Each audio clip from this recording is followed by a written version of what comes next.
Why you're broke. It's capitalism, it's the US printing a lot of money, and it's the militarization, the war economy. Because in Europe, they have more like a little bit of a socialist system, which we're gaslit to think is evil and bad. But if you look at the European countries, they're much better off. They have less division between the rich and the poor. We're told that capitalism is good, but capitalism run amok tends to make people want to get more and more profit and compete against everyone else and take advantage of the masses. That's why people are poor, because wealth is trickling up to the top. And because the US has been spending so much money and printing money to fight wars instead of investing in our country, they haven't been taking care of the people and making sure that there's some equality of wealth. If you look at the tax code, and if you look at the industries that the government favors with handouts to the tax code, with the lobbyists, which is Wall Street, the pharmaceutical industry, and the military industry, that's where the money is going. That's why you're poor. Also, they kept the interest rate at 0% for way too long, which discouraged people from saving and encouraged people to take on debt. And then sadly, when you look at our hedge funds, we're, instead of investing in agreements with other countries for infrastructure, for trade, or for education, or capital expansion, or research, what are these hedge funds doing with their money? They're gambling in the stock market, pretty much gambling, and they're buying residential property because there are no more investment opportunities, and the system run amok. That's why you're broke. Now, there were a few years, people are like, why am I broke? My parents had money. Yes, because the 50s, I would say somewhere from the 50s or 60s all the way into 2005, when the last bubble burst, we had an artificial boom brought about by exploiting the resources of other countries, the labor of other countries, particularly China, Vietnam, Africa, and so on. And by taking advantage of the reserve dollar being the reserve currency and keeping interest rates at 0% for way too long, it was an artificial temporary boom in wealth that extended to most of the population. But I think that's an exception in human history. Now, the reason that Europeans are better off, like I said, they have a more equal tax system, a more equal spending system, where instead of spending all that money on war, they're investing it back into their people, but with free education, free health care, free child care. And that's why the people there are better off. But I'm going to go into a little bit more. This is just kind of my intro. But I'm curious what you think about why people are so poor. I don't think people should be surprised. This is the system that the U.S. designed.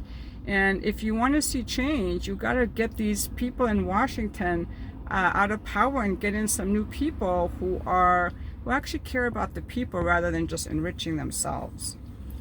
Okay, capitalism run amok is what we have here. Unchecked capitalism.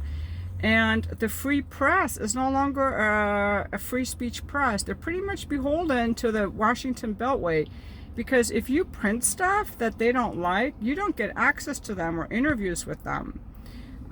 It's kind of like this inner circle, captured. So the best place to get news is independent media, a lot of YouTube channels. If you look at journalists, like reputable journalists who've gone independent. So we do have that option, but unfortunately, most Americans are just captured by, the cable news and what the talking heads in Washington are telling them.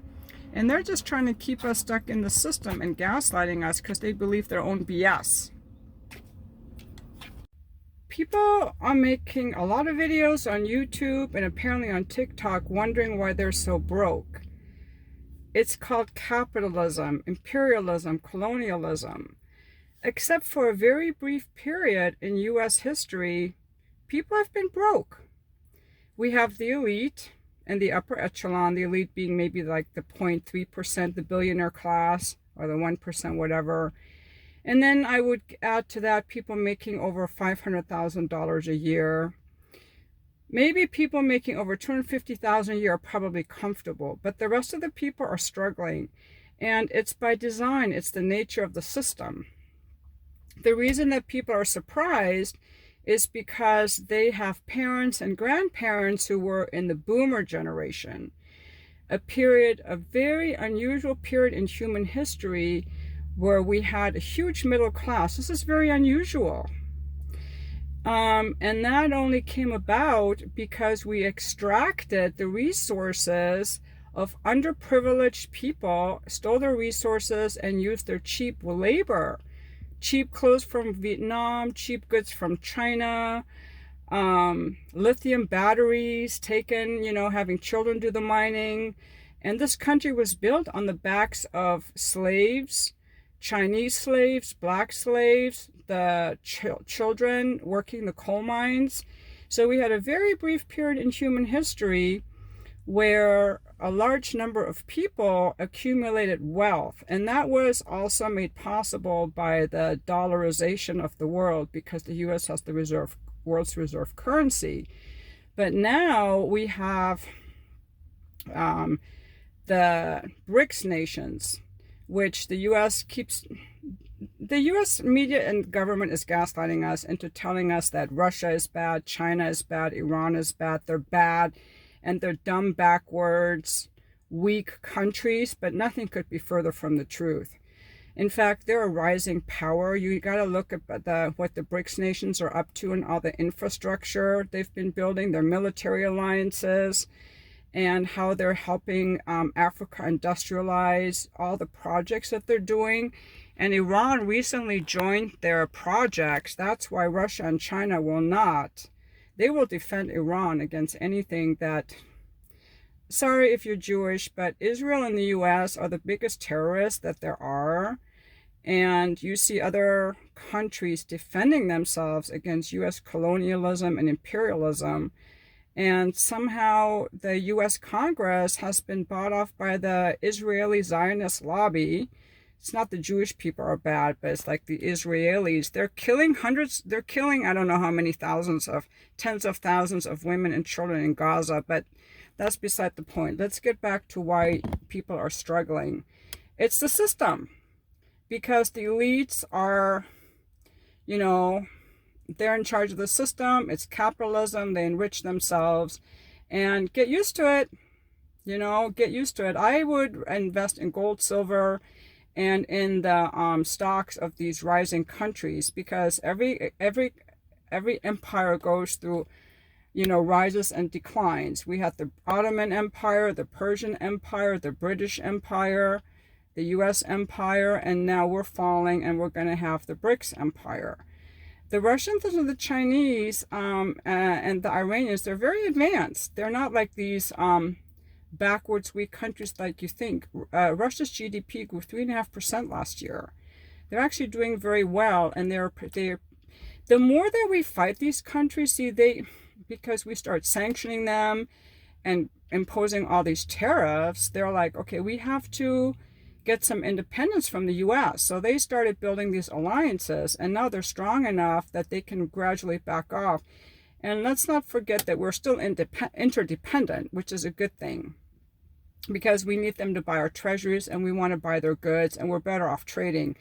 But the point is, all of the wealth that we had was on the backs of poor people in Vietnam, making 2 cents a day, whatever, sewing our clothes, making our goods, making our iPhones. The temporary wealth that the middle class in this country enjoyed was built on the backs of these third world countries, and on the back of the dollar, which was strong because we had slave labor. So I do not really know what the answer is, but don't let the government gaslight you. They do propaganda just like every other country does propaganda.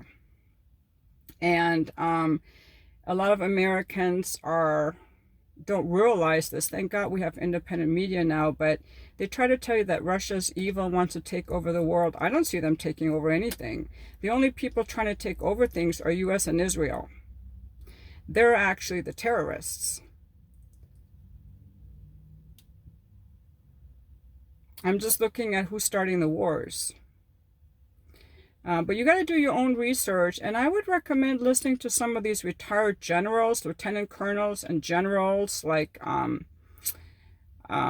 Scott Ritter. Oh gosh, I can't remember them all now. Colonel McGregor.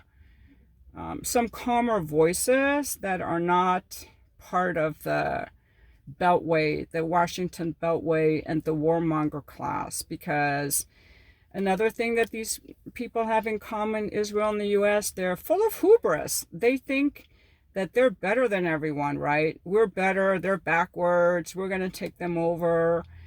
And that's why the US hasn't won a war. Since 9/11, every country they go into, they've just made a mess. They had to retreat. They had to retreat from Iraq. They had to retreat from Afghanistan. They're about to retreat from Ukraine. Biden's trying to keep this war going until after the election, but Ukraine has already lost. And that was, and Israel is also going to lose. They have no chance. When you try to take over countries with your military might, it doesn't work anymore. These countries do not want to be taken over by the US or by Israel. We're better off making peace and trading with each other, but people hate each other so much, they want to fight and kill each other. But anyway, Russia, China, and India do not want to start any wars, and Iran. They're very busy working on enriching their economies through these trade deals. That's where their focus is. But the US focuses on wars, trying to control other countries, trying to minimize other countries, like a big fucking bully. Not we the people, but our government. So, just so you know what's going on.